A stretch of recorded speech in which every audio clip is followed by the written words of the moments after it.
So now we come to number 12 in our series on the book of Mark, Tried and Crucified. Mark has been leading up to this all the way through his gospel. You remember back there in verse 1 of the very beginning, he's saying that this is Jesus, the Son of God. And now here with the death and the resurrection, Jesus is proved to be who Mark says he is. This is part of the demonstration that we come to now. Let's look at Mark chapter 15, which is the basis for our study this time, and see what is actually happening here. Early in the morning, the whole council, the Sanhedrin, meets together, comes to a decision: he has to die. But of course, then they have a problem because they can't execute anyone. The Romans have forbidden that. And they have to send Jesus to Pilate, the governor. And I'm sure that Pilate wouldn't have the slightest interest in any of these religious controversies, except as it might affect his position and the politics of the time. So they have to find a political charge against him. And they come along and say, this man claims to be the king of the Jews. This is a deliberate affront to Roman power. This is something you have to take seriously and deal with. We're not going to talk about whether he's a blasphemer, whether he's a religious charlatan or anything like that. We're just going to say he needs to die because he's a rebel. Pilate asked Jesus, verse 2, "Are you the king of the Jews?" You can see what he's been told. And Jesus replies with a very cryptic kind of answer in there in the Greek. It really says, you said it. Is that what you're saying? Is this your idea? There's all this idea of, I'm not going to claim it, but you have said it. So let's deal with it that way. The chief priests kept on making many accusations against him. Pilate questioned him. Aren't you going to answer? Jesus doesn't say anything.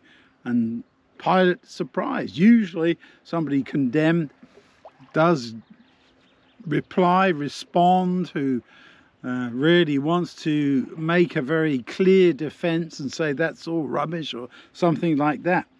But he already has got the idea that this is not really a valid case for capital punishment. So he says, well, let me try and find a way around this. And so it was his custom to release a prisoner to the people, whoever they wanted. And he's assuming that they're going to want Jesus. But, of course, when they come to this decision, they say, we want Barabbas. We don't want this Jesus. And there's a very telling religious answer, I think you could say.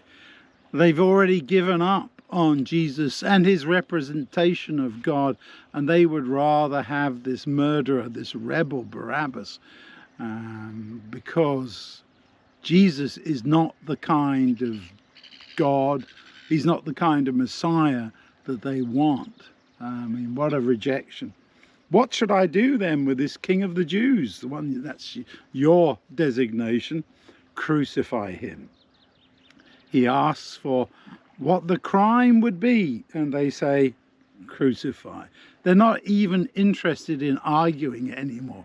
They just want Jesus dead. So Pilate gives in, has Jesus flogged, sent away to be crucified. He's mocked, he's abused. We don't need to go into all of that, but the really interesting thing is, up until the very end, the chief priests and the religious leaders are still trying to win what they see is the battle. They make fun of him, saying he saved others, but he can't save himself. If he really is the Messiah, the King of Israel, then why doesn't he come down from the cross so we can see and believe? And was that possible? Of course, Jesus could have done that. But he chose to stay on the cross to demonstrate who he was and the kind of God he represented. It's even at the end there, they're trying to force his hand, and even those who were crucified with him insulted him. Tragic, tragic, tragic time. And then, of course, you have the story of the women who are watching from a distance, and they are devastated. They just see that this is the end for them. They make plans for the anointing of Jesus after his death. But at that point, we come to an end. Let's save the rest for next week.